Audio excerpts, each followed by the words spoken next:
Биз азыр Ош шаарындагы Ломоносов мектебинин имаратында турабыз. Бул мектеп 1928 жылы пайдаланууга берилсе, андан бери тагыраагы 93 жыл, тактап айтканда 1 кылымга жакын убакытка чукулдап калды. 2015 жылы өзгөчө кырдаалдар министрлиги дал ушул мектепти авариялык абалда деген чечим чыгарган. Бирок ага карабастан быйыл дагы бул мектеп окуу процессин жүргүзүүгө аргасыз.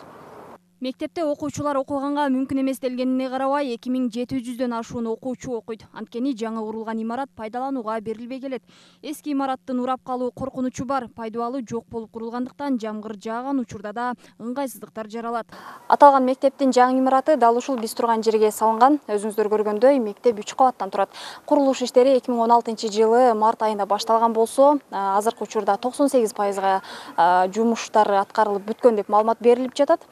Ал эми эң түйшө өткөн маселе бул мектептин пайдаланууга берилбей жаткандыгы болууда. Мындан улам мугалимдер дагы, окуучулар дагы мектепке суусап турушат. Мектеп жетекчиси Гүлмира Осекованын айтымында коркунучта турган мектепте окуу процессин жүргүзүү өтө кыйын. Анткени алар ар бир балага жооп беребиз дейт. Алар буга чейин тиешелүү тараптарга кайрылганы менен эч кандай жооп болгон эмес. Мектеп шаардын чок ортосунда болгондуктан балдарын ушул мектепке окутууну каалаган ата-энелер да көп. Ачылбай турган болуп турат, мен билбей эле турам. Себеби мурунку мэрлерибиз деле канча мэр алмашты, канча министрлер алмашты, канчамдай курулуш башкармалыгынын жетекчилери алмашты. Барды келет, барды көрөт, бүтөт. Мына бир айда бүтөт, 10 күндө иш калыптыр, бир айда иш калыптыр деп кетишет, бирок эмнегедир бүтпөйт. Азыркы кезде да мына жакында сентябрь келет атат. Бардыгыбыз жакшынакай мутурайган балдарыбызды ушу жаңы мектепке тосуп алабыз деген үмүт менен жүрдүк элек, бирок азыр да мен көзүм жетип турат, бул мектеп сентябрга бүтпөйт. Себеби азыр 1 миллион деп мага курулуш башкармалыгы айтты, 1 миллион карызы калган деп. Анан мэрия кечүүнү коллегияда 3 миллион деп берилди.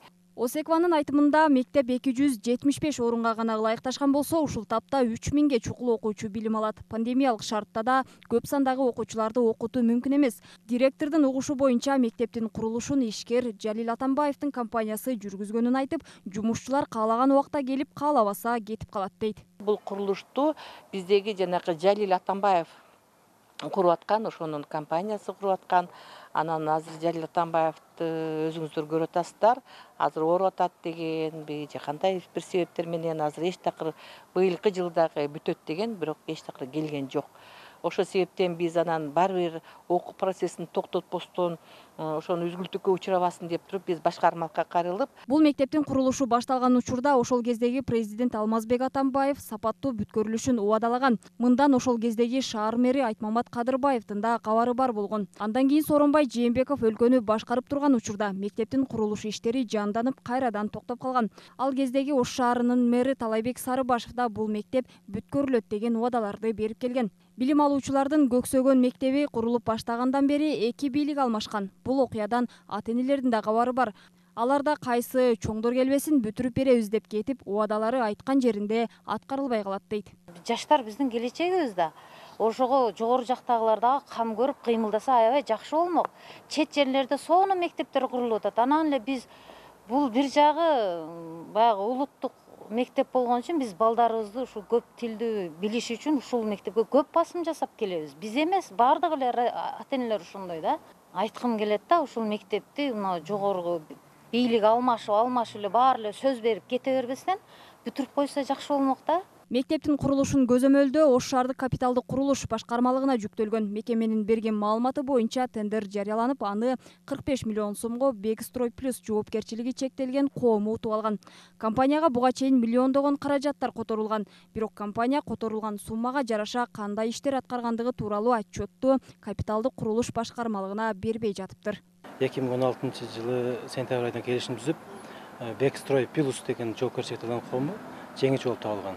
Андан бери бир ар жыл акча каражатын которуп берип, ушул күнгө чейин биз 20 жылдын эсебинен биз жалпысынан аталган курулуучу ишканага 42 миллион 404 миң акча каражатын которуп бергенбиз. Ошол акыркы акча каражаты бул өткөн жылдын октябрь айында которуп бергенбиз 4 миллион сумманычы. Бирок мына жанагындай булар бизге ошол алган акчасын 20 жылдан жалпысынан 10 миллионго жакын акча алса, ошол алган акчасына бизге актив процент болот. Атарылган иштердин бизге далилдеп актап бериш керек, актив процент деп коет, шуну алып бериш керек. Бизге 3 миллиондук алып берген. 7 миллион сом бизге отчетун берелик. Бул деген ошончо миң сомдук жумушту аткара элек деген да. Мүмкүн өздөрү жанагындай кээ бир мектепке тиешелүү оборудование сатып алгандыр, бирок бизге ал фактически бизге актив процент деп коет, ошону алып келиш керек да. Буну 1 жылдан бери алып келбей жүрөт. Даже мына 1 жылдан өтүп калды. Компаниянын мындай жоопкерчиликсиз мамилесинен улам мекеме укук коргоо органдарына кайрылган.